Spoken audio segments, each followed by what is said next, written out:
സർക്കാർ ഇടപെടൽ ഫലം കണ്ടതോടെ കോട്ടയത്തെ പാടശേഖരങ്ങളിൽ നെല്ല് സംഭരണം പുനരാരംഭിച്ചു. മില്ലുടമകൾ കൂടുതൽ കിഴിവ് ആവശ്യപ്പെട്ടതോടെയാണ് നെല്ല് സംഭരണം പ്രതിസന്ധിയിലായത്.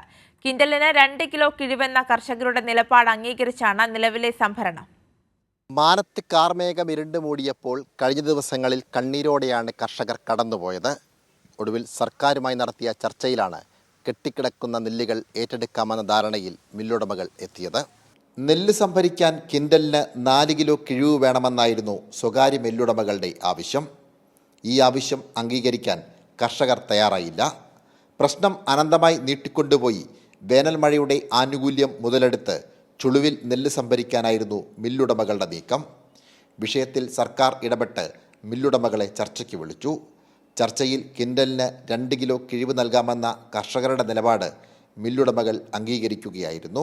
അല്ലല്ല, ഇപ്പോൾ എന്നാ സംഭവിച്ചെന്ന് മഴ വന്ന കാരണം നമുക്ക് നെല്ല് വെള്ളത്തിൽ ബുദ്ധിമുട്ടായി. നമുക്ക് എത്രയും വേഗം കയറി പോകേണ്ട ഒരു സിറ്റുവേഷനായി.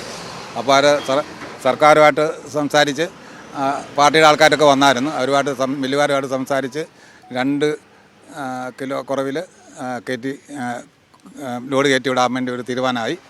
ഈ ധാരണപ്രകാരമാണ് കോട്ടയത്തെ പാടശേഖരങ്ങളിൽ നിന്നും നെല്ല് സംഭരണം ആരംഭിച്ചത്. കർഷകർ ചാക്കുകളിൽ നിറച്ച നെല്ലുകൾ മില്ലുടമകൾ ഏറ്റെടുത്തു തുടങ്ങി. ഇതോടെ കാർമേഘം പോലെ കർഷകന്റെ മണ്ണിൽ ഇരുണ്ടുകൂടിയ ആശങ്കയാണ് പെയ്തൊഴിഞ്ഞത്. സാംജിത്ത് ആർപ്പൂക്കരയ്ക്കൊപ്പം സനോജ് സുരേന്ദ്രൻ, കൈരളി ന്യൂസ്, കോട്ടയം.